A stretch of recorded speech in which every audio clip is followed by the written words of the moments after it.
Eu quero tornar um pouco mais racional o investimento em imóvel. Eu espero levar informação e boas provocações. Boas provocações em relação a como cada um tem conduzido as suas finanças. Eu quero trazer sempre um ângulo novo a um conhecimento que, teoricamente, todo mundo tem. A Exame e o IPO criaram uma página de notícias e matérias para desenvolvimento profissional, dedicado às pessoas que buscam sempre aprender mais. O portal Líderes Extraordinários é um espaço onde você encontra histórias inspiradoras e aprendizados dos nossos membros. O link para o portal está na descrição deste episódio. Hoje, no IPOcast, você vai conhecer os escritores da área de finanças, investimentos e mercado, suas experiências de vida e carreira, e vai ouvir também sobre o que esperar destes profissionais para manter-se sempre atualizado neste assunto. Está começando agora o IPOcast, o podcast do IPO Brasil. O IPO é uma comunidade global de executivos e empreendedores extraordinários com mais de 30 mil membros no mundo.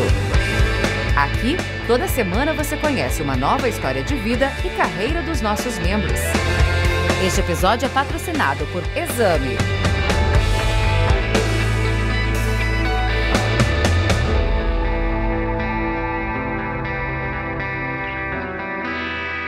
Bem-vindos a mais um IPOcast, o podcast do IPO Brasil.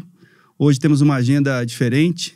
Vamos falar do Líderes Extraordinários, que é o portal criado pelo IPO Brasil e pela Exame para levar matérias sobre liderança, carreira, governança, para todos que se interessam em aprender mais e continuar desenvolvendo a sua carreira, né? Tenho aqui hoje um time de peso. Eu tenho Felipe Mendes comigo, que vai se apresentar daqui a pouco, Pierre Mattei, e José Mário Marim, já esteve aqui no podcast anteriormente, está aqui de novo contribuindo para a nossa jornada. Bom, sejam bem-vindos, muito obrigado. Fala um pouquinho de você, Zé. Bom, José Mário Marim, sou IPOer de Curitiba, IPOer há 9 anos. E tenho um negócio relacionado a finanças e real estate, né? Então eu estou fazendo parte do núcleo de finanças aqui, porque eu consegui alocar a finanças, o olhar financeiro no mercado imobiliário. Então, o que basicamente eu faço, eu tenho investidores e a gente aporta todo o capital angariado em desenvolvimento imobiliário no mercado econômico. Atuante em Santa Catarina, Paraná e Minas. E uma empresa que hoje tem 15 anos, basicamente essa história, eu acho que... Você começou com 15 anos também, deu 30 no máximo. Não, já estou com bem mais do que isso, né? Pierre. Bom, lá do Anne, Zé, Felipe, prazer enorme estar aqui hoje. Muito feliz em estar fazendo parte, poder contribuir nesse projeto que eu tenho certeza que vai ser mais um projeto de muito sucesso aqui dentro do nosso IPO. Eu me chamo Pierre Mattei, eu tenho 37 anos, dos quais 20 deles dedicados ao mercado financeiro. O meu primeiro e único emprego foi dentro de um grande banco, o Banco do Brasil, talvez por influência dos meus pais, que começaram e fizeram a carreira a vida inteira dentro dessa instituição. E eu, como bom engenheiro, quando entrei na faculdade, a primeira coisa que eu fiz foi buscar um emprego no mercado financeiro. Depois de 2 anos nessa instituição, eu decidi empreender. E aí comecei a minha empresa junto com o meu sócio Felipe, e aí que nascia a Monte Bravo. A Monte Bravo existe hoje há quase 14 anos. É uma empresa de assessoria de investimentos, de assessoria patrimonial. Hoje estamos presentes em 12 cidades no Brasil e somos responsáveis aí já por assessorar mais de 20 mil pessoas, totalizando cerca de 34 bilhões de reais de custódia. Então é isso, é um prazer enorme estar aqui, espero poder contribuir, a gente fazer um papo aqui bastante diversificado sobre assuntos relacionados às nossas finanças. Pierre que está há pouco tempo no IPO, né? Quanto tempo de IPO? 1 ano, completou um aninho agora, estou aniversariando. Muito feliz, muito grato aí com a oportunidade e muito feliz de poder aprender aí com tanta gente boa ao meu lado. Felipe? Oi, Duane, olá, Zé, Pierre. Estou há 9 anos no IPO, uma experiência maravilhosa, transformadora na minha vida, na minha carreira. Eu hoje represento a GfK, que é uma empresa alemã de Data Analytics.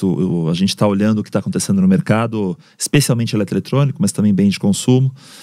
E essa empresa está em 65 países e aqui na América Latina a gente está em 8 países, desde o México aí até a Argentina. A visão que eu quero trazer justamente para esse podcast, essa visão de mercado. Como é que o que a gente está vendo no mercado de transformação da sociedade, transformação da forma de comprar, para que, enfim, as alocações de capital possam ser feitas à luz disso também. Então esse eu espero que seja a contribuição para esse grupo aqui de notáveis aqui, que eu estou muito feliz de estar ao lado. Notáveis, eu fiquei pensando aqui, quanto que tem under management aqui nessa mesa, né? Pia falou quanto, Pia? Tem 34. 34. Zé? Meu número é bem mais modesto, em torno de 540 milhões. Mas você trata diretamente o investimento e você faz ele acontecer em empreendimentos, né? Bota a mão na massa. Bota a mão na massa, exatamente. Talvez tenha dinheiro do Pierre lá na tua... Deve ter clientes em comum, com certeza. Deve ter, exatamente. Bom, falando um pouco do portal Líderes Extraordinários, quem for entrar no site da Exame vai clicar lá na barra de rolagem, vai ver lá o IPO Líderes Extraordinários. Lá você vai encontrar várias matérias, né? Dos 3 aqui que já escreveram, a gente vai falar um pouco sobre essas hoje. E também vai encontrar outras matérias de ESG, de liderança e carreira. E esse é o primeiro episódio de uma série de 6 episódios, onde a gente vai trazer os escritores aqui para falarem um pouco das suas jornadas profissionais e sobre o que pretendem escrever dentro do portal Líderes Extraordinários. Começo perguntando aqui, como é que finanças entrou na vida de vocês? Pierre, me fala um pouquinho, como é que... Você falou do seu pai, Banco do Brasil, mas como é que virou a chave e falou, é isso que eu quero fazer? Ótima pergunta. Eu cresci exatamente nisso. Eu morei em 7 cidades do interior do Rio Grande do Sul, por conta, tanto meu pai quanto minha mãe eram bancários, e era uma vida quase de nômade, né? Assim, a gente ficava circulando em diferentes cidades por conta da função que eles desempenhavam. E acho que eu cresci nesse ambiente, de alguma forma, Duane, isso foi formando aqui a minha cabeça sobre isso.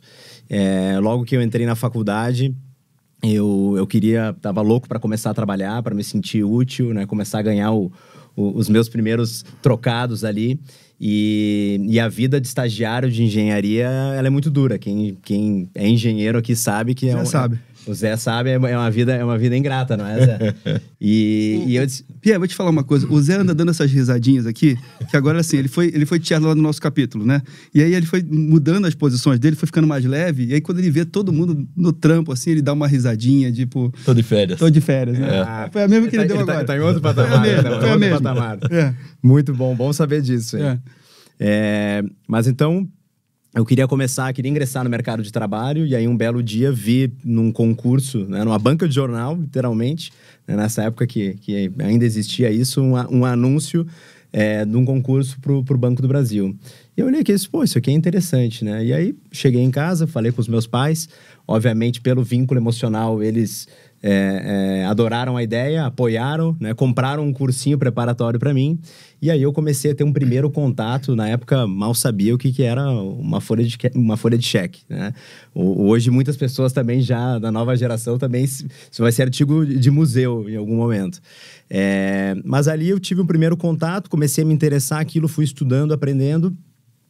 Prestei o concurso, logo em seguida fui chamado a ingressar em uma das agências, ainda em Porto Alegre, e aquilo, desde o meu primeiro dia, quando eu entrei numa agência e comecei a ver aquele fluxo de pessoas e todo mundo falando sobre produtos financeiros, sobre dinheiro, sobre investimento, sobre crédito, aquilo mexeu comigo, e eu logo de cara tive assim uma sensação de que é exatamente isso aqui que eu quero fazer o resto da minha vida, né?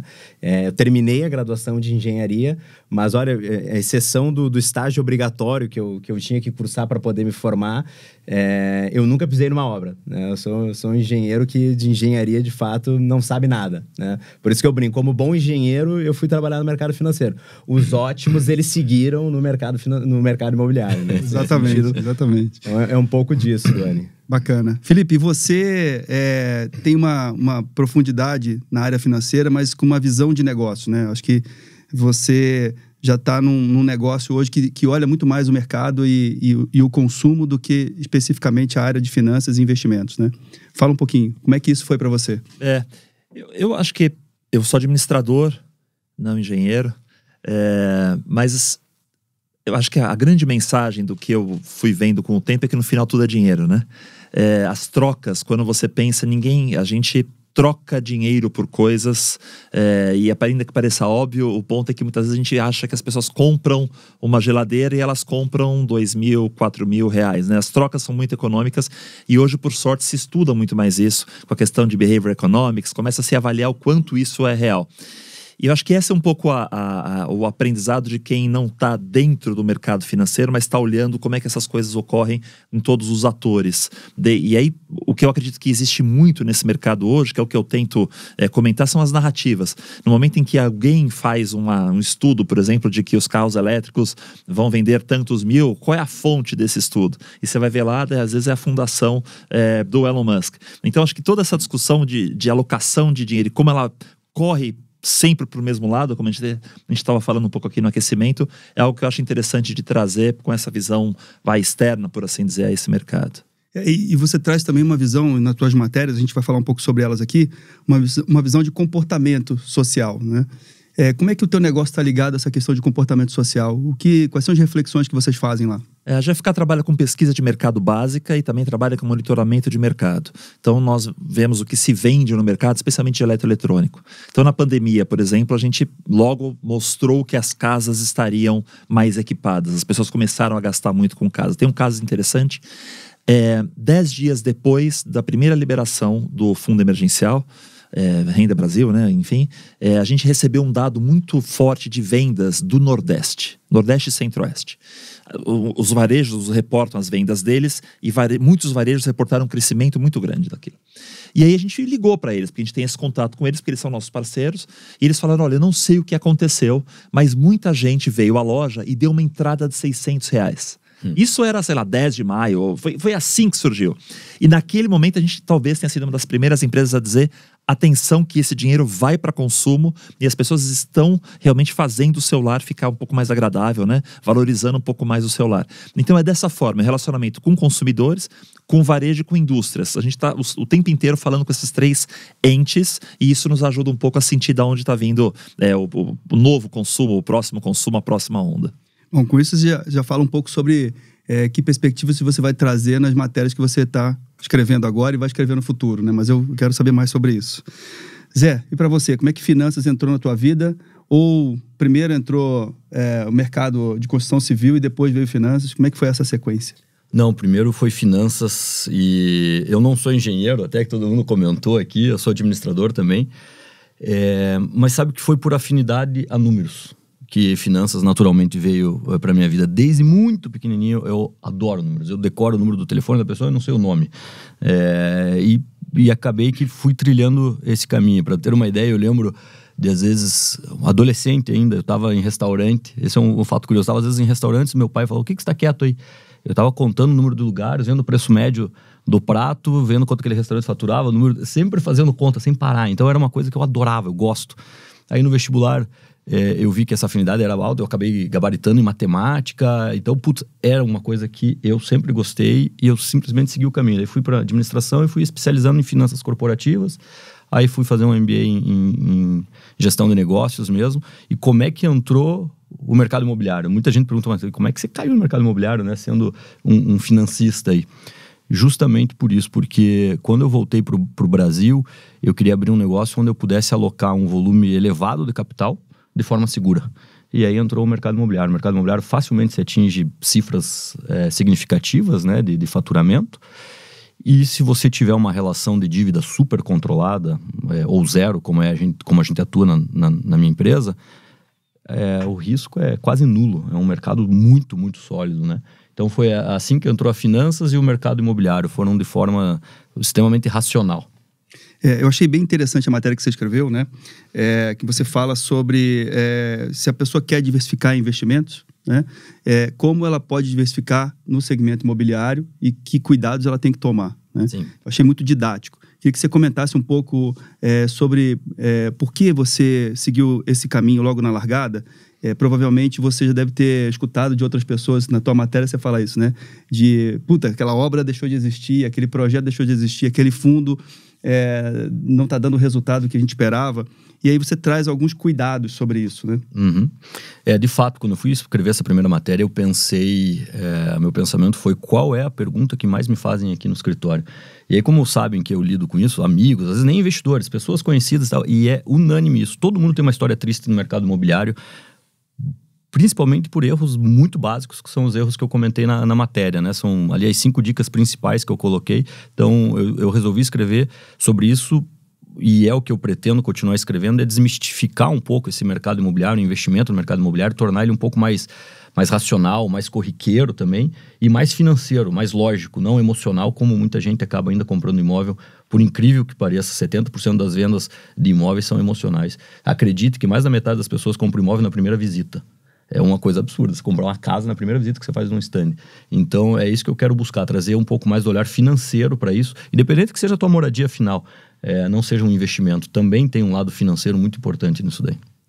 Interessante. E, assim, olhando para essa perspectiva, né, das opções de investimentos, conecta um pouco com o Pierre aqui, o mercado de investimento pessoa física é um mercado que cresceu muito nos últimos anos, né? E principalmente porque algumas empresas ocuparam o espaço de educar o investidor, dar a opção para que ele possa fazer investimentos, mas, sobretudo, prepará-lo para fazer isso, né? Tem a história da própria XP, enfim, vários seguiram esse caminho e, de certa forma, hoje, como investidor pessoa física, né? A gente tem aí um volume de brasileiros muito maior do que a gente tinha, por exemplo, 10 anos atrás. Comenta um pouco, Pierre, sobre como é que foi essa jornada, quer dizer, um mercado que cresceu ao mesmo tempo que o seu negócio foi criado e também cresceu junto com essa onda de novos investidores. Perfeito, Duane. Bom, quando eu ingressei lá atrás no mercado financeiro, você falar de investimentos no Brasil, basicamente, você pensava, na verdade, automaticamente você pensava em ter uma conta em algum grande banco e você ir lá falar com o seu gerente e comprar produtos do banco, né? Na época que eu trabalhava nessa instituição, era isso. A gente só trabalhava para o nosso cliente produtos do nosso banco e daquela marca, daquela bandeira, e tinha que vender para o cliente que aquilo era, inclusive, a melhor coisa, né? Muitas vezes, mesmo sabendo que atravessando a rua e indo em outro banco, ele seria melhor atendido, seria melhor servido nos seus investimentos. Então, acho que isso tem todo um pano de fundo cultural. O brasileiro, a gente sabe, ele tem uma versão, é engraçado isso, né? Porque o brasileiro, ele via de regra, ele é agressivo na hora de se endividar, exatamente o ponto do que o Zé falou, ele vai lá e no impulso ele compra a casa, qual é o percentual aqui? Mais 50%. Mais 50% na primeira visita, né? Já aprendi essa aqui com o colega. Então, o brasileiro, ele tem um comportamento diferente, por exemplo, de outras culturas. A gente é mais agressivo na hora de se endividar e na hora de investir a gente é ultra conservador, quando na verdade a lógica deveria ser a contrária. Então, a gente tem um fator, tem um componente aqui na nossa equação, na nossa estrutura aqui como país que a gente sabe, que é a questão do juro alto, inflação alta. Então, isso sempre repeliu muitos investidores de buscar outras alternativas. E foi aí que, à medida que o juro começou a cair, né, agora a gente voltou para um patamar aí bastante elevado, mas quando o juro começou a cair, que realmente começou o brasileiro a acordar mais e se interessar mais, buscar outras alternativas. Foi nesse momento que a gente saiu lá de 500 mil investidores na B3 para atingir 5 milhões de CPFs. Foi aí que a gente viu profissionais que antes até estavam dentro das instituições mais tradicionais, empreendendo e montando seus próprios negócios para poder realmente absorver, aproveitar uma demanda crescente por outros tipos de investimentos. Só para a gente ter uma ideia de como o mercado aqui, ele realmente teve um período de efervescência bastante grande nesses últimos anos. O Brasil hoje tem um número maior de gestoras de recursos, né, as chamadas assets, do que o próprio Estados Unidos. Porque, claro, a gente está em uma fase, num estágio muito anterior do que o mercado lá fora já se desenvolveu. Então, lá fora, esse movimento já aconteceu de crescimento e já tem uma outra fase, um estágio de consolidação, que isso aqui, em algum momento, a gente deve ver. Mas, realmente, é um crescimento muito grande e hoje, na nossa visão, o que está acontecendo é um pouco o contrário do que a gente tinha há 10, 15 anos atrás. Hoje, o excesso de oferta, né, aquilo que antes, lá atrás, era escasso, você realmente só tinha ali poucos produtos e geralmente de uma única empresa para você consumir, hoje realmente a gente tem um excesso de opções. E aí, como navegar nesse novo ambiente? Como navegar, como saber se eu realmente estou fazendo o que é melhor para o meu patrimônio, de acordo com os meus objetivos, com o meu horizonte de investimento. E aí, Duane, que exatamente entra o tema informação, conteúdo, buscar realmente se educar sobre o tema. E é isso que acho que a grande proposta nossa aqui é exatamente essa, né? Ajudar as pessoas a tomarem as melhores decisões de acordo com os seus objetivos, seu momento de vida. Tem essa questão do excesso de opções e tem a questão do excesso de informações também, né? Muito. E acho que foi o Felipe que usou esse termo, né? Que é o controle da narrativa, né? Então, os conteúdos, muitas vezes, né? Tem uma primeira cara, né? De que vai te explicar sobre tudo que existe disponível, mas na verdade ele quer te direcionar para um determinado caminho. Então confunde um pouco educação, informação com opinião de um especialista, e as pessoas fazem isso com medicamentos, né? Fazem isso com compra de qualquer item, né? Quantas pessoas não vão fisicamente numa loja para visualizar um produto e voltam para casa para comprar na internet pelo melhor preço? E olhando então para essa perspectiva, tem uma lacuna, né, que eu queria que você comentasse, que assim, na educação dos nossos filhos, por exemplo, o assunto finanças, ele não faz parte do quadro disponível de informações para se ter numa escola, né? Então, você como pai, como mãe, precisa desenvolver seus filhos nesse conhecimento. Quando você olha assim para os investidores hoje, por mais que tenham informações disponíveis e tudo mais, ainda existe uma dependência grande do especialista, né? E como é que é formar essa pessoa? Como é que é seguir com essa pessoa investindo e tomando novas decisões ao longo do tempo? Porque essa decisão é uma decisão de longo prazo. Você começa de uma determinada maneira. Imagino que alguns clientes seus tenham lá um determinado volume de capital num primeiro momento e isso vai aumentando ao longo do tempo. Como é que essa relação vai se dando? O que é educação? O que é perfil? Fala um pouquinho pra gente. Eu acho que, primeiro de tudo, precisamos falar mais sobre dinheiro, né? Inclusive no ambiente familiar. Eu acho que esse ponto que você tocou é fundamental. A gente falar desde cedo com os nossos filhos, realmente trazer esse assunto para a mesa, né? Às vezes o assunto finanças em muitos lares ele ainda é um assunto velado, né? Quando na verdade deveria ser mais amplamente discutido, falado. Eu acredito que tudo faz parte de uma jornada, né? E essa jornada ela começa realmente com o investidor fazendo aquilo que são as coisas que o deixa mais confortável. Então, mesmo a renda fixa, quando a gente fala dos investimentos mais conservadores, hoje mesmo a gente tem um leque enorme de possibilidades dentro de investimentos conservadores. Eu estou investindo de forma conservadora, mas isso não significa que eu não possa ter mais rentabilidade com, ainda assim, um nível alto de segurança. Então, acho que o mercado financeiro brasileiro sofisticou muito ao longo dos últimos anos e eu acho que o investidor tem que estar com a cabeça aberta, sem fazer algo... de novo, volta ao ponto da emoção, né? É muito comum a gente ouvir isso, né? De clientes, não, mas o meu amigo me falou de tal investimento. E aí ele vai lá e porque o amigo fez ou falou, ele gostaria de fazer também, né? Agora, por exemplo, tá na moda, todo mundo tá tentando e pensando como é que ganha dinheiro com inteligência artificial. O assunto da moda, como é que é a pergunta que uma das perguntas mais surge, lá atrás era como é que ganhava dinheiro com criptomoeda, agora tem sido como é que eu ganho, como é que eu participo, né, do crescimento da inteligência artificial.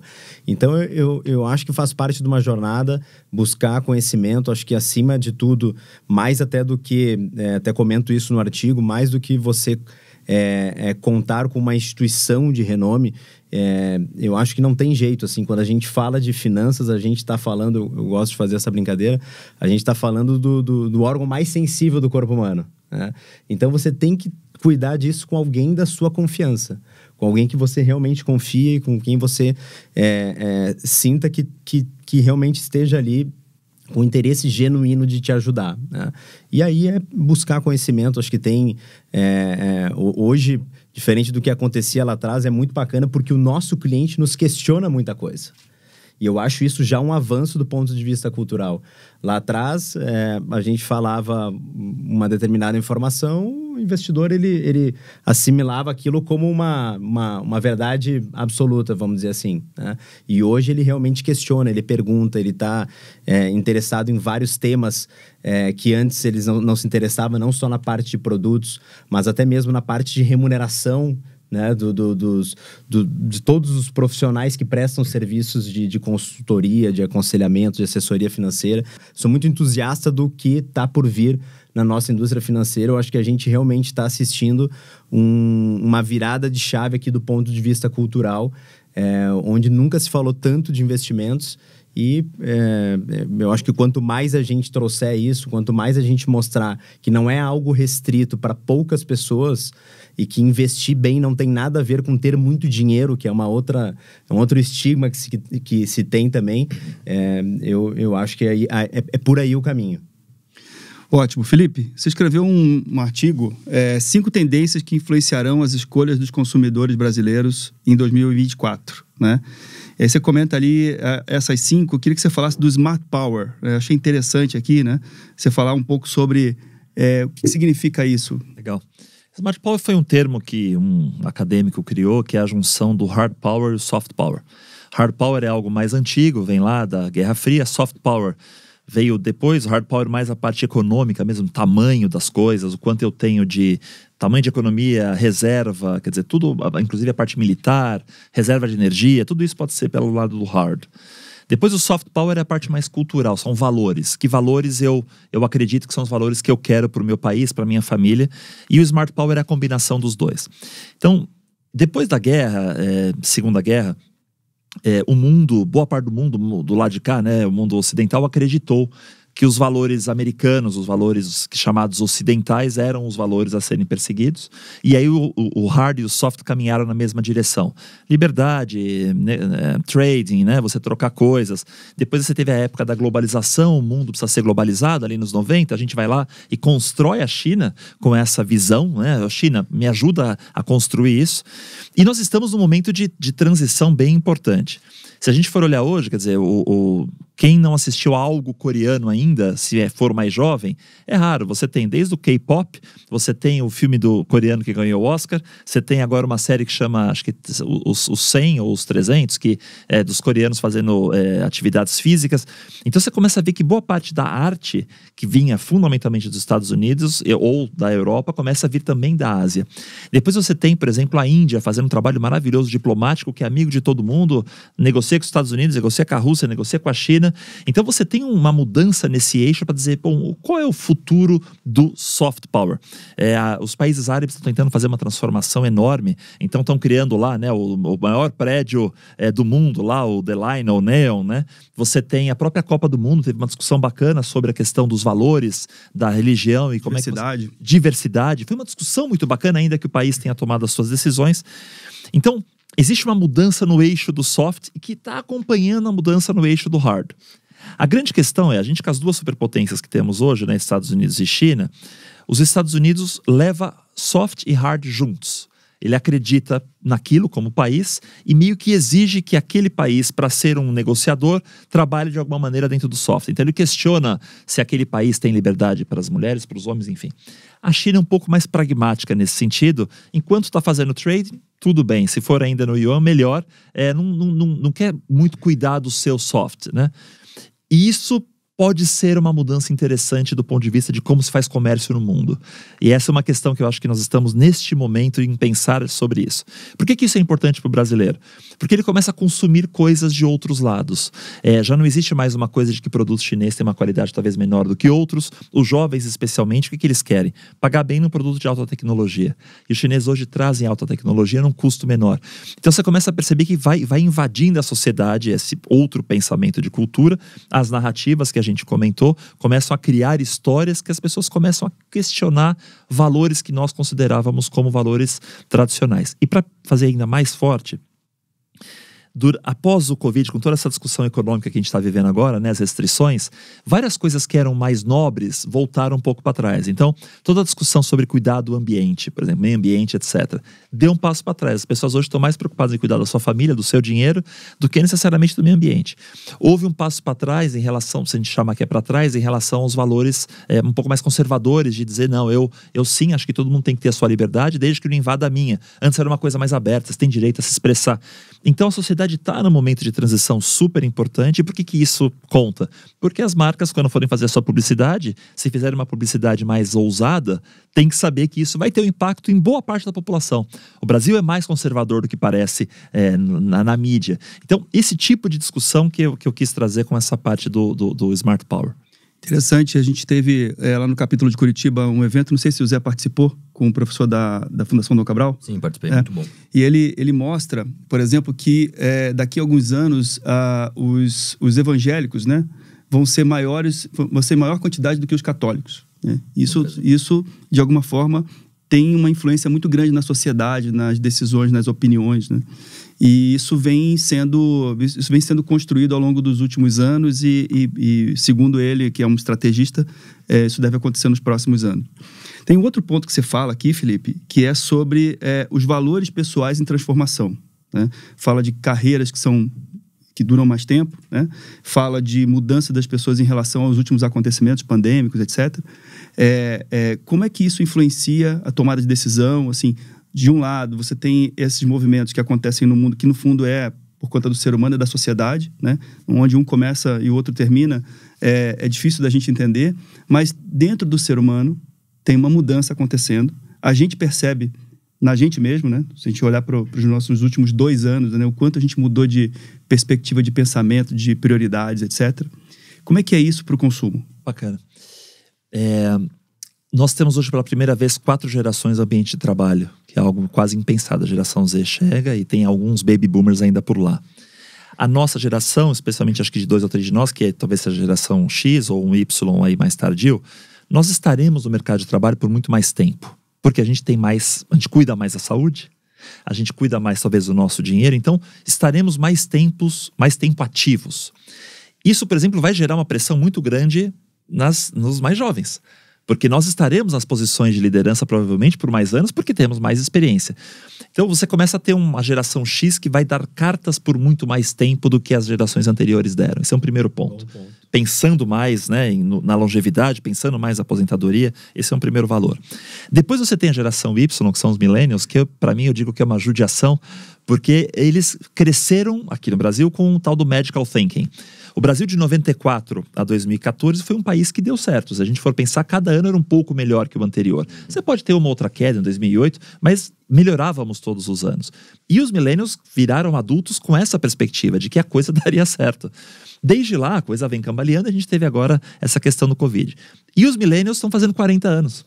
Então aquele cara que dizia assim, eu não quero ter posses, eu quero viver experiências. Ele começou a chegar o boleto da escola. E quando chega o boleto da escola, o boleto da construtora, ele começa a perceber que tem uma diferença nessa questão de o mundo vai dar certo versus não. Além disso, as big techs, com todo esse sofrimento aí, começaram a aumentar os seus preços, os freemiums cada vez são mais curtos, você começa a pagar cada vez mais por coisas que você achava que não ia pagar.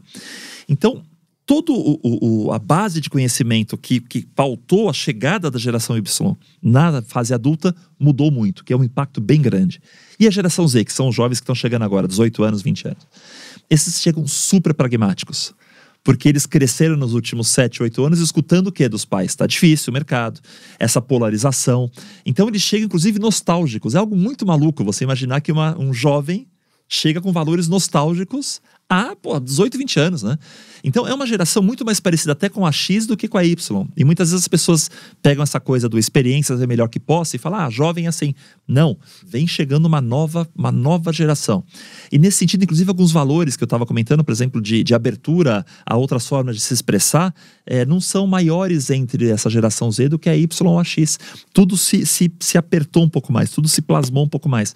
Então, olha que mudança interessante, tanta coisa que está acontecendo e que a gente gente vai capturando uma linhazinha aqui, uma coisa ali, e esquece que isso vai, de novo, vai afetar como a gente gerencia pessoas, os nossos filhos, como as pessoas compram. Então, a mídia, como vai ser no futuro, é uma transformação bem interessante social. Vou te dar um exemplo do encurtamento dos freemiums.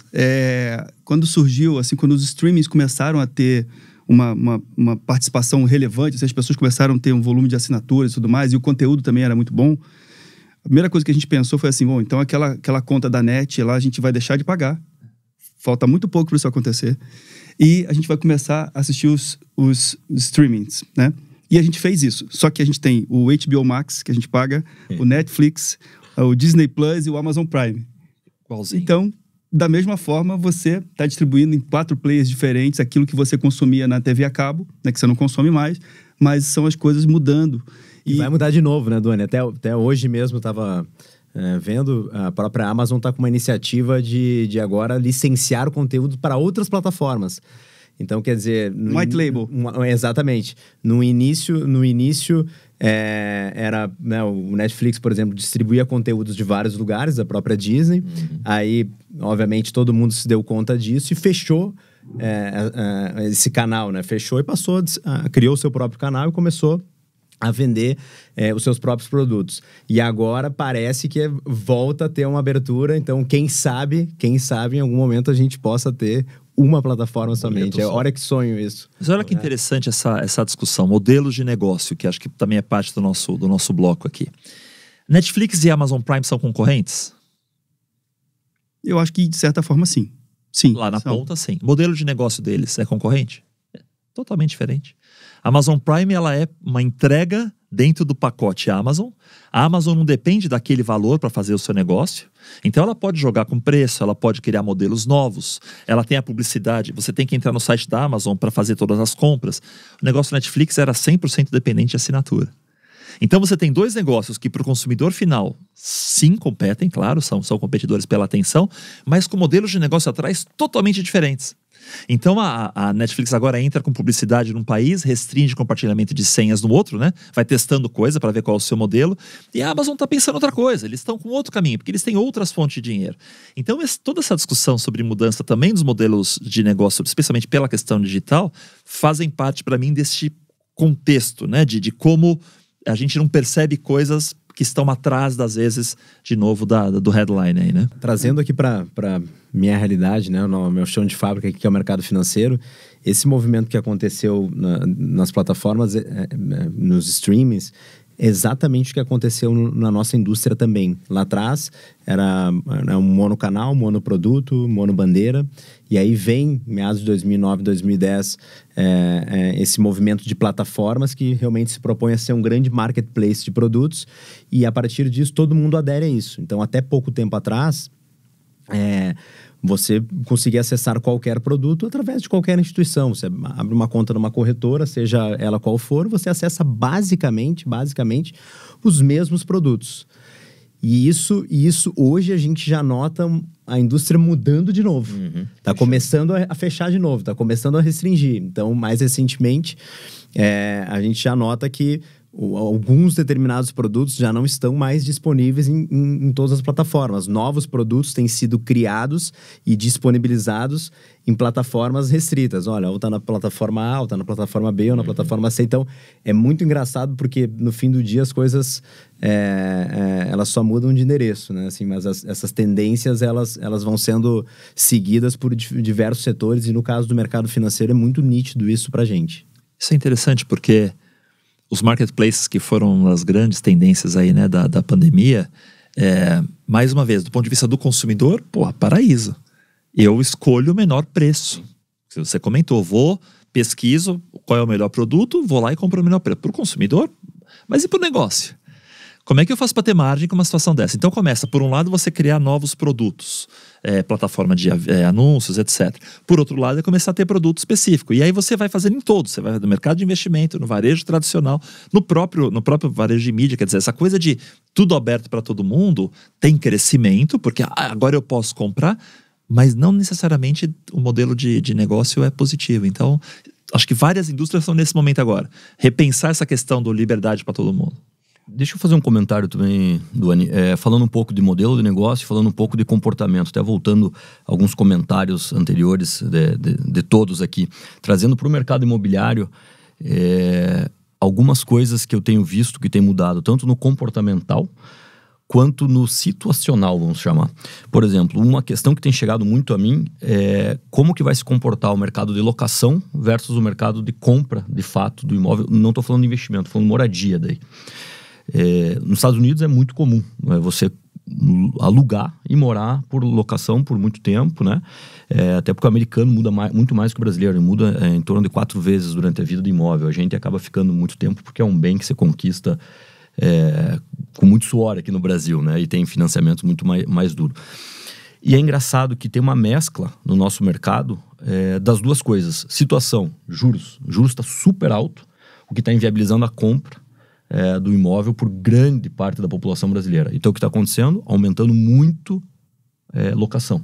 Junto com isso, tem uma das gerações, eu sou meio ruim nos nomes das gerações, mas tem uma das gerações, que é a desapegada, que o Felipe comentou, que não gosta de comprar. Que também ajuda. Não é acumulador de bens. Não é. Ele quer ter a mala de roupa deles e entrar com o imóvel. A experiência que o Felipe comentou. Ele não tá preocupado com posses. Não. Ele quer entrar e sair do imóvel a hora que ele quiser, mudar de bairro e tal. Também trouxe um fomento muito interessante para o mercado nisso. Mas quando você roda pesquisa sobre isso, porque a gente faz todo ano para saber se de fato não se quer mais comprar, se quer alugar, massivamente quer comprar. Muito pouca gente quer alugar. Muito pouca. O poder de compra que não está da mesma maneira. Exatamente. E pega um pouco no que o Felipe falou de a pessoa pensa em alugar até de fato começar a ter uma vida um pouco diferente com filhos, com isso que ela quer criar um pouco mais raiz, ela já pensa, putz, se eu não estiver aqui amanhã, eu não tenho uma casa para minha esposa, para meus filhos e tal, e começa a ter outras coisas que não só financeiras no lugar. Então, esse mundo do comportamento, das influências que a gente recebe e tal, ele muda constantemente.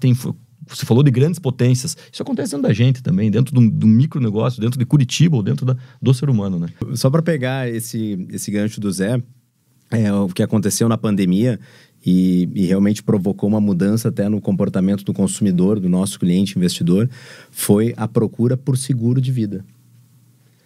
Na pandemia a gente viveu, todos nós aqui, infelizmente,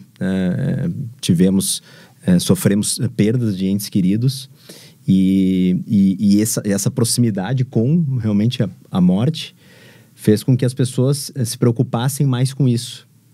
Só para a gente ter uma ideia, em culturas mais envolvidas, né, como Japão e Estados Unidos, mais de 90% da população, no Japão, se não me engano, 92%, 93% da população tem seguro de vida. Aqui no Brasil, esse percentual é inferior a 10%. E a pandemia provocou uma mudança, né? Agora a gente tem estudado muito, tentado ver se esse comportamento ele veio para ficar, porque agora que acabou o novo normal e voltamos para o velho normal, isso a gente tem se esforçado a entender como é que vai ser o comportamento do consumidor, né? Porque a gente as pessoas, o ser humano, via de regra, tem memória curta. Então, agora que vivemos em 2020, 2021, realmente afetou a forma como as pessoas encaram e consomem alguns produtos financeiros. Própria questão aí sim, uma coisa que é estrutural, estamos vivendo mais. Então, o tema também de se preocupar mais com as suas finanças e realmente olhar para isso de uma forma diferente tem provocado muita mudança e a gente percebe nitidamente isso nos nossos clientes. Pierre, o Nizam Banaz falou uma frase logo depois da pandemia que ficou marcada na minha memória, que é: quando a morte vem para o centro da mesa, a vida ganha outro sentido. Então, isso mudou a nossa forma de lidar com a família, de consumir, de acumular, né? Ainda no mercado de real estate, as pessoas têm grandes momentos, né? Tem os 28, 30 anos, que é o casamento, no geral, né? E, em geral, um apartamento menor, muitas vezes alugado, mas tem uma compra grande de eletrodoméstico. Porque as pessoas montam a sua primeira casa, né? Depois, sei lá, para os 40, você tem o primeiro, às vezes o segundo filho, aí você precisa começar a querer ter uma casa melhor, você está um pouco mais estabilizado na tua vida financeira, você tem um segundo momento. O que aconteceu na pandemia? Todo mundo atrasou o casamento. Quantos amigos de vocês não iam casar e tiveram que atrasar? Muita gente atrasou o filho em 1, 2 anos. Então, isso vai ter um impacto daqui a 10 anos daqui a 12 anos, porque vão ter quedas, né? Você vai dizer, poxa, mas esse ano ninguém trocou de casa daqui a 10 anos? Não, ninguém trocou porque o cara ainda não teve filho. O filho não chegou até 10 anos ainda. Então, são impactos que vão acontecer no tempo por mudanças de alguns anos ali, em que os hábitos mudaram bastante. Zé, e um outro ponto no teu mercado que eu vejo também uma mudança muito grande, aconteceu no mercado financeiro, né? Os bancos não ancoraram o movimento de pessoas físicas querendo investir mais e se preparando para isso, né? Outras instituições apareceram nos últimos 20 anos. E no mercado imobiliário, eu percebo que existe um trabalho muito forte de tecnologia com conveniência na vida das pessoas. O quanto isso vai influenciar, ou já está influenciando nos negócios que você tem no setor imobiliário, né? Então, assim, conectar tecnologia, serviços que estão perto das pessoas, o quanto na hora de decidir as pessoas olham para isso e dão valor para esses aspectos, vamos dizer assim, olha pro imóvel como um hardware, mas ele não pode deixar de estar acompanhado de vários softwares em volta. Isso começou a mudar bastante já, Duane. Para você ter ideia, quando morei nos Estados Unidos, eu lembro que uma das coisas que eu mais estranhei, isso foi em 2006, não tinha lavanderia dentro do meu apartamento, era fora. Eu falava, nossa, mas que coisa estranha, eu vou lavar a roupa aqui, onde todo mundo lava, e daí tem que levar e tal. E quando a gente começou a empresa, eu tentei fazer isso aqui. Nossa, nas pesquisas você está louco não ter uma lavanderia dentro de casa. E pouco antes da pandemia, a gente arriscou a lançar e foi super bem aceito. A gente fechou hoje tem uma parceria guarda-chuva com a Omo, todos os nossos empreendimentos, a lavanderia é separada. Tem um software muito legal, então a pessoa reserva a máquina industrial, lava melhor, lava mais rápido e tal. Então, começou a ser aceito e perguntado, inclusive. Então, a gente tem os mercadinhos de conveniência, a gente tem os pontos registrados de aplicativos de transporte, tem várias coisas. Eu trabalho com econômico, né? Então, eu tenho também uma limitação do que eu posso trazer, porque o poder aquisitivo permita, né, daquele usuário. Mas tem melhorado muito. E arrisco a dizer que uma próxima tendência, pelo que eu fiz uma visita agora em fevereiro, aí eu fui fazer algumas visitas em obras externas, é o processo de compra começar a ser também do imóvel completamente digitalizado. Eu fui em plantões fora do Brasil que você agenda, você recebe o QR Code, você entra sozinho no apartamento. Quando você entra no apartamento, as fotos são da sua rede social no apartamento. Se você tiver autorizado, a música que toca é a música que ele pegou, que você gosta da tua rede social. Então você gera até uma emoção no cliente. A hora que ele fecha a porta, ele já recebe, você quer comprar, se você quer, já vai para o banco, já pede teus documentos, você faz o financiamento, você compra e você não fala com ninguém. Continua tendo o papel do corretor, mas ele é mais um consultor dele entre quais imóveis escolher, o que de fato te atende como pessoa. Então, sim, a gente vai ter muito software acoplado nisso. Agora, indo para a parte de obra, a gente está engatinhando no mercado de construção civil, na parte de tecnologia, para a parte de obra. A gente precisa melhorar muito. Se você vai hoje numa obra, é assustador. Claro que tem obras um pouco mais modernas, mas uma obra tradicional, você vai, a pessoa constrói de tijolo, depois ela quebra a parede para passar o elétrico e o hidráulico. Você fala, não é possível, que você construiu, agora você está quebrando aquilo para passar. É super arcaico. A gente teve uma visita uma vez, numa obra nossa, de um estrangeiro, que ele pediu para levar um tijolo, porque ele tinha ouvido que o pai dele tinha falado do tijolo, e ele nunca tinha visto um tijolo, e ele levou embora do Brasil um tijolo. É um absurdo contar uma história dessa. Então, no Brasil, principalmente, a parte tecnológica de construção, a gente tem muito a evoluir. E aí, por que não andou? Não eu acho que por falta de interesse do mercado. A gente tem algumas legislações de regramento para financiamento imobiliário econômico e NBRs, que são normas de desempenho, que têm segurado muito esse desenvolvimento, que é algo que está sendo trabalhado. Custo transacional também deve diminuir muito, né? Porque, enfim, o tempo de tomada de decisão diminui, a experiência melhora e o custo de aquisição fica menor. Pia, no seu mercado, essa questão de tokenização traz uma visão muito, muito moderna e muito mais barata de transacionar, né? E você também, eu imagino que o custo transacional faz com que determinados investidores não acessem determinados produtos. Se você cai o custo da transação, você torna acessível para produtos que seriam um target maior para pessoas que podem e precisam investir menos, né? Com certeza. E já tem acontecido isso. A gente já percebe isso hoje em produtos mais sofisticados que antes realmente ficavam restritos a um determinado pool de investidores. a gente tem visto um crescimento bastante elevado, né? Assim, até mesmo como exemplo aqui, os fundos de private equity, de venture capital, que era uma coisa assim inimaginável de você conversar com o cliente, com o cliente médio, investidor médio brasileiro. E hoje você consegue justamente por causa disso. Hoje está muito mais fácil de você estruturar isso. A própria legislação no mercado financeiro nos últimos anos evoluiu muito. Esse ano mesmo entrou em vigor uma nova regra que facilita muito a questão das ofertas públicas. Antes, algumas ofertas públicas você só conseguia fazer para 50 investidores, você podia mostrar para 75 investidores e só 50 poderiam entrar numa determinada oferta. Então, isso mudou muito.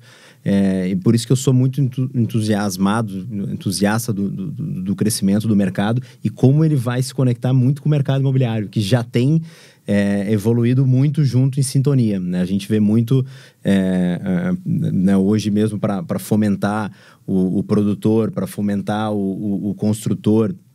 A gente vê todos esses papéis, né, todos esses títulos de renda fixa, que são os papéis, o chamado mercado de crédito estruturado, onde a indústria, né, seja ela imobiliária, seja ela do agronegócio, se financia sem necessidade de recorrer a bancos. E isso é muito bom. Isso é bom para o tomador, porque ele tem um outro bolso, um bolso onde ele consegue tomar uma dívida muito mais estruturada, onde consegue ser feito algo customizado à necessidade da empresa, e do lado do aplicador também, porque ele tem um incentivo até tributário, que é a isenção do imposto de renda, se for o caso de pessoa física, e acessa diferentes ativos que ele talvez não teria acesso. Então, tem todo um pano de fundo, e eu acho que o ponto principal que vai dizer muito daqui para frente, vai ditar, na verdade, o ritmo desse crescimento, é exatamente o que o Zé falou há pouco, que é juro, né? Enquanto o juro segue nesses patamares, realmente fica difícil você até querer sair de um produto tradicional bancário ali, né, um CDBzão de um banco, uma LCA, uma LCI, que no fim do dia não fomenta a economia como outros produtos, como CRA, CRIs, fundos de private equity, de venture capital, entre N possibilidades que a gente tem no mercado. Pierre, quando é que a curva da taxa de juros começa a indicar para baixo? Essa pergunta é boa, hein? Essa pergunta é boa. Eu não sou, a única certeza que temos é que são 2 medidas de água para uma de arroz. Isso. A gente não tem certeza. É isso. Duane, sobre essa questão, que acho que é um assunto que eu não queria deixar de terminar sem comentar, que é o futuro dos empregos, né? Você vê, a gente imagina se você tivesse uma obra pura de drywall, você conseguiria talvez muito menos gente trabalhando ali. Você tinha muito mais gente antes trabalhando no setor bancário para oferecer produto 1 a 1, e a gente poderia ficar aqui horas falando sobre setores, né? Tem uma discussão, um bode na sala, que ele ainda está lá, mas ninguém vê. A gente vê, mas a gente não fala sobre ele, porque o nosso ainda está de alguma maneira garantido, que é como que a gente vai empregar todos esses jovens que chegam no mercado de trabalho, como a gente vai empregar gente, inclusive não tão jovem, mas que está no mercado de trabalho.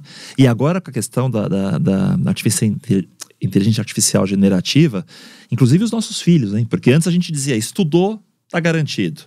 Só que a IA generativa, ela produz esse baixo criativo, que a gente chama, o código primário, uma questão, um modelo de arquitetura primária, enfim. Então os nossos filhos mesmo terão dificuldade para entrar no mercado de trabalho. E aí, quer dizer, aonde que a gente vai ter essa discussão? A gente consegue imaginar isso sendo discutido no governo, ou vai ser uma questão que entidades, né, como o IPO ou outros terão que discutir para pensar o que faremos com isso? Será que é uma renda universal básica? A gente não tem como pagar isso hoje. Será que como tem na Alemanha, por exemplo, que a cada ganho de produtividade que o país tem, eles reduzem horas trabalhadas mensais para manter nível de emprego? Alguma coisa teremos que começar a pensar.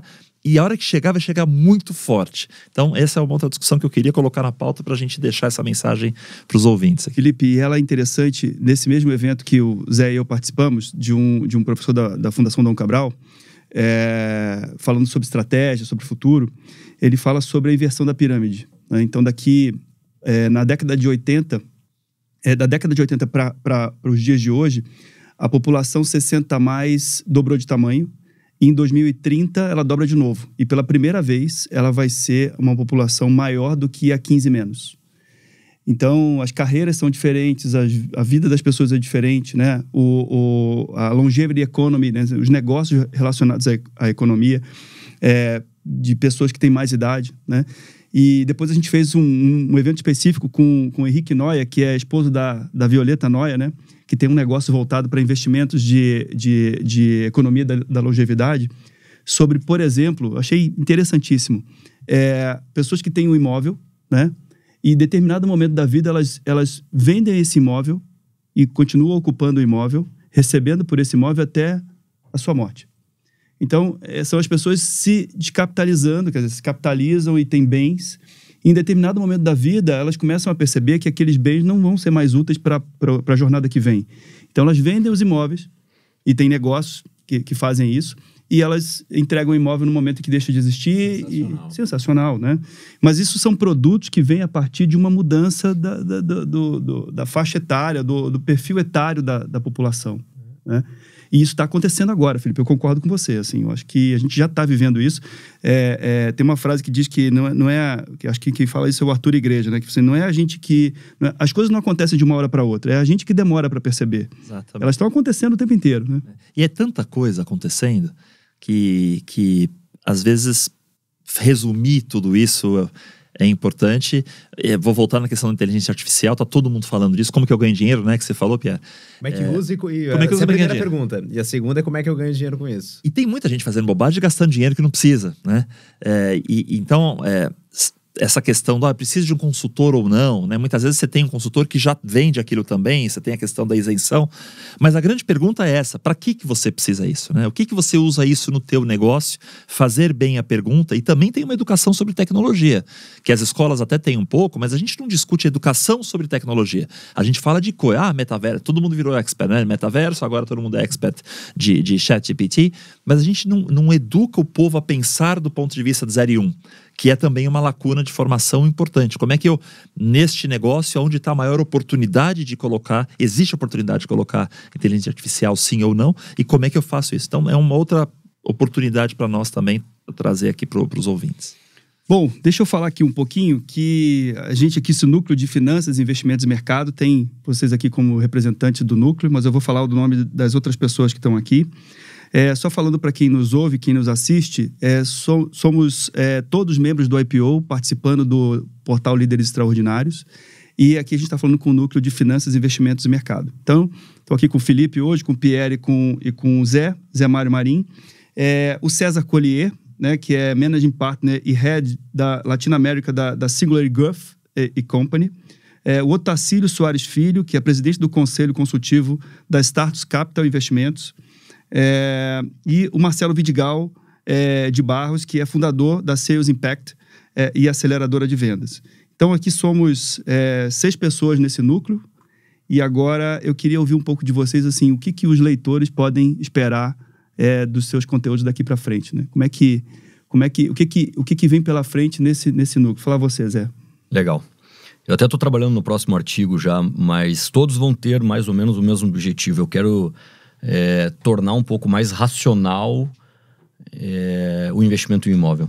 Eu quero que seja algo mais financeiro, de fato, não tão emocional, algo calculado, pensado, e desmistificar, tentar tirar as armadilhas possíveis que tem nessa jornada. Então é sempre nesse viés que eu vou estar trabalhando. Vou pegar os temas mais espinhosos, vou tentar transformar numa linguagem bastante simples e trazer para a gente poder compartilhar aí.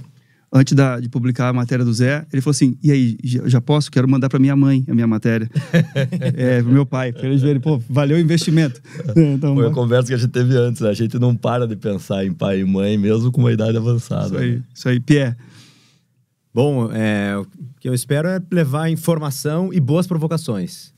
Boas provocações em relação a como cada um tem conduzido as suas finanças, como cada um tem pensado o tema investimentos. E eu acho, Duane e amigos aqui, que o que a gente espera também é poder construir isso não só dentro do nosso ambiente aqui, mas poder contar também com contribuições, com provocações né, do pessoal que estiver nos acompanhando, para que a gente possa ser cada vez mais assertivo também naquilo que a gente está produzindo, né? Afinal, a gente está produzindo conteúdo não para a gente está produzindo justamente conteúdo para a nossa audiência aqui, para os nossos amigos do IPO, e esperamos, eu espero isso, assim, se a gente puder fazer esse trabalho a várias mãos, eu tenho certeza que vai ser um material ainda mais rico. Uma coisa que eu acho muito rica no portal Líderes Extraordinários é que essas matérias são todas escritas por voluntários, né? Então, todos aqui são pessoas que se desenvolvem, que buscam conhecimento, né? A gente fala muito do lifelong learning, e sendo um membro do IPO, é natural que você tenha o aprendizado como uma tarefa frequente na sua vida. E poder contar com esse conteúdo, né? Eu dou um exemplo do Zé. O Zé não tem rede social. O Zé não, se você procurar o Zé lá no Instagram, você não vai achar o Zé. Aquela obra que ele falou que ele visitou, não tinha foto dele. Não tinha foto dele. Né? E até pouco tempo atrás ele usava uma máscara velha da Blue Empreendimentos também, que eu falava, Zé, troca essa máscara, por favor. Mas o ponto é, uma pessoa com essa, que tem um conhecimento sobre um determinado assunto e genuinamente quer compartilhar para poder ajudar a desenvolver outras pessoas, é muito rico, né? E eu acho que é uma oportunidade para nós fazer parte desse projeto.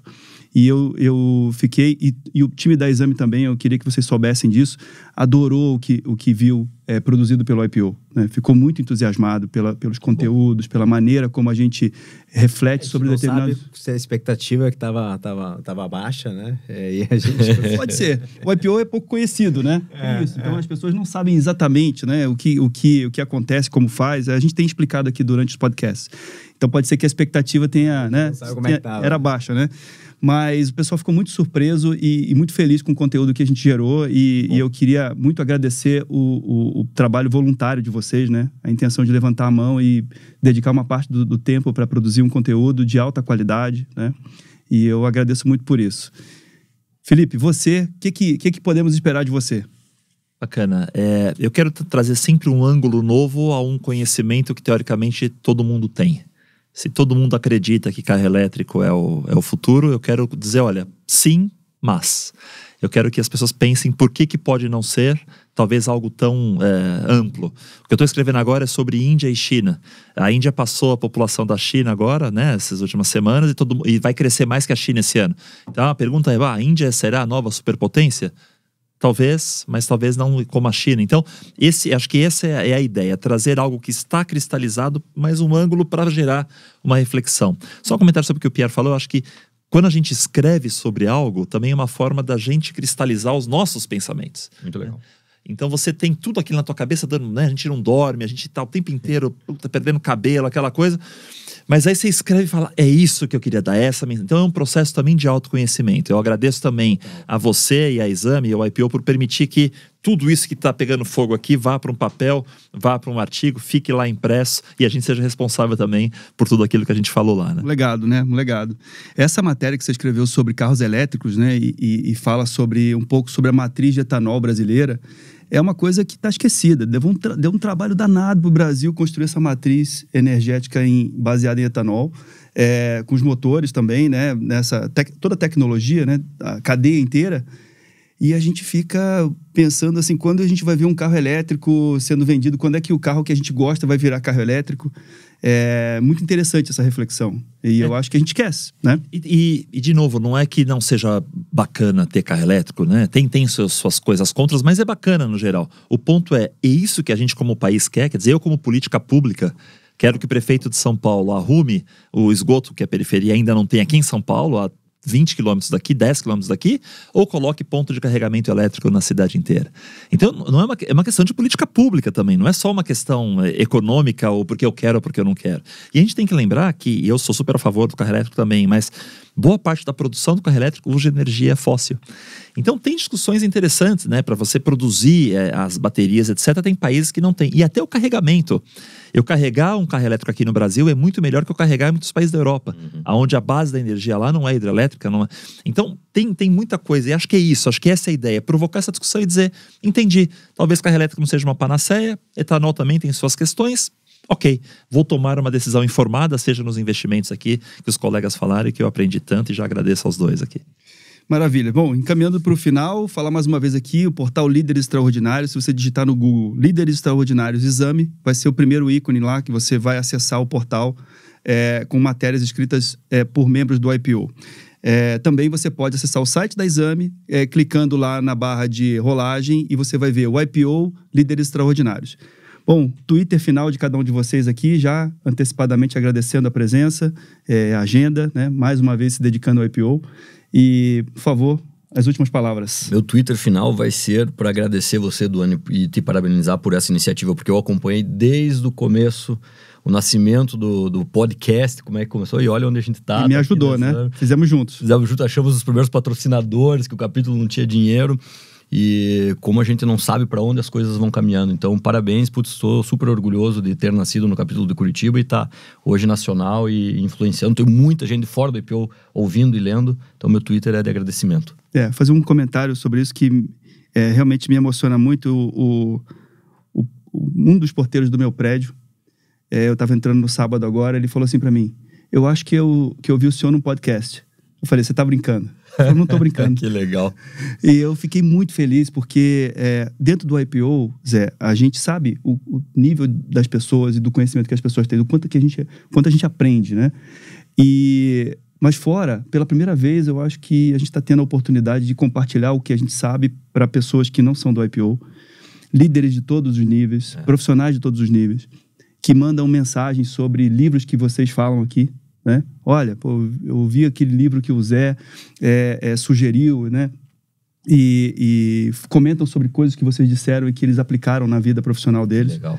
Então, é um prazer muito grande poder fazer parte disso, né? E te agradecer também porque você apoiou, né? E ajudou muito a fazer todos os primeiros episódios ali. Enfim, muito obrigado por isso. Obrigado.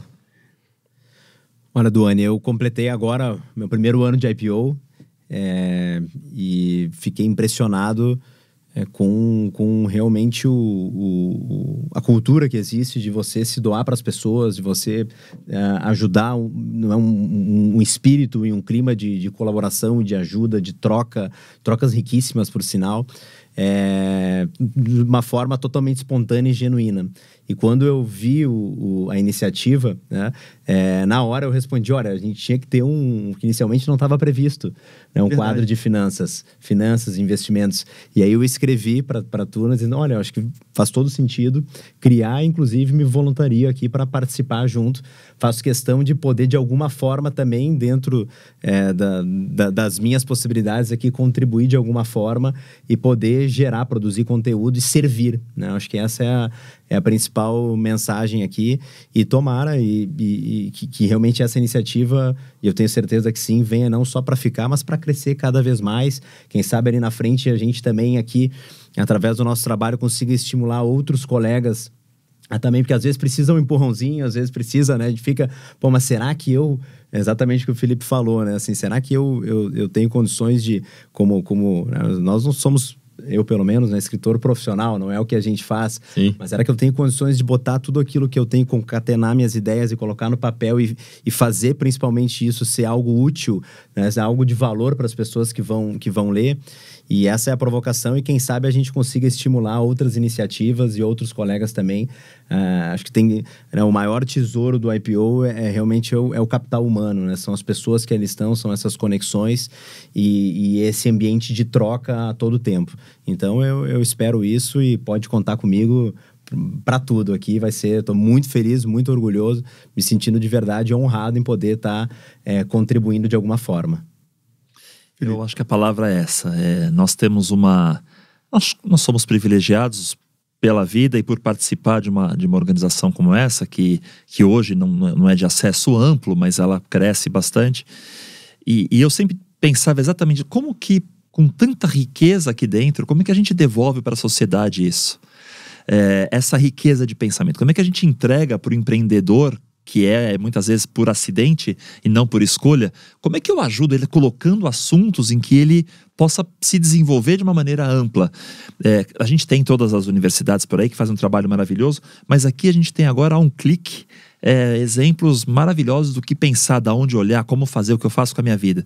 Então acho que, se qualquer coisa além disso que vocês já falaram, né, te agradecer e dar os parabéns, tem um lado social muito importante nessa atividade. E eu sinto que só por isso esse projeto já é campeão de abrir tudo isso para qualquer pessoa que tenha curiosidade de entrar aí no Líderes Extraordinários dentro do portal da Exame. Muito obrigado, pessoal, por estar aqui hoje. Um abraço para todos. Obrigado e até a próxima. Não deixe de escutar os outros episódios do YPO Cast, disponível em todas as plataformas de streaming.